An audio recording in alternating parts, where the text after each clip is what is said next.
PaperbugTV!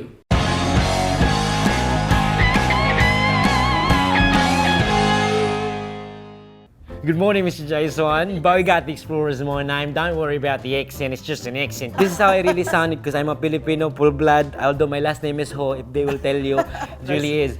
No, it's just something I'm doing new because you do the horror genre and then you did the Fast and Furious 7, which is like a totally different genre. And now you're on your way doing a superhero film for the first time. What is that like? What does that feel like?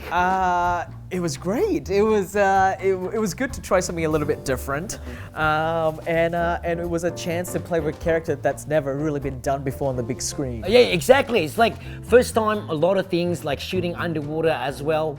Must have been some challenges as well in creating this universe and how you're going to portray it on film. Yeah, physically it was a hard movie to shoot. Like having the actors be, kind of creating the actors in this sort of like underwater sort of world and making them look like and buying that they're in this sort of underwater sort of universe. Yeah. That was definitely very hard and not easy and very painful for the actors. No, not very comfortable. Oh, I can imagine. But it was a lot of fun designing this world, designing this huge sort of visual world that we've never quite seen before.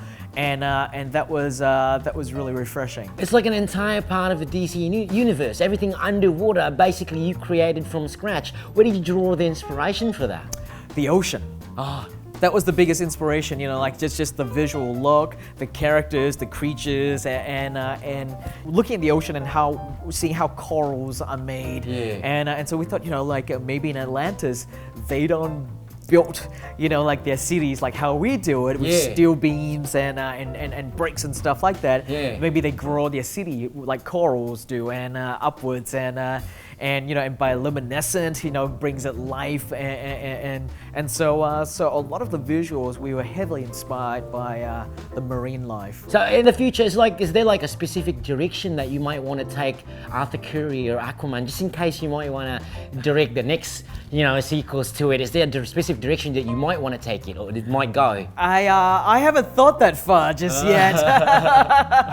I let people see this one and then let them decide if there's more stories to be told or not. So why filming this? Is like anything that's memorable, positively memorable, that's something that you learned or something that's it's like... Well, definitely the most memorable aspect about this, or something that I haven't done before, is creating the sort of the floating nature of that the characters kind of float and swim.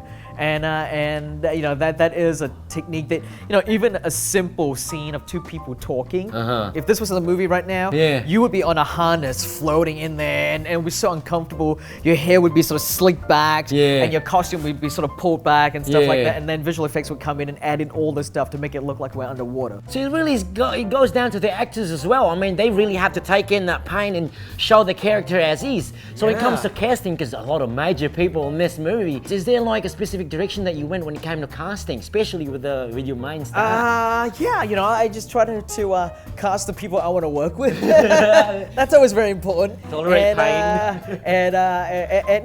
Obviously people that are right for the role. Right. And people that you want to spend time with, especially on a movie like this that takes so long to film.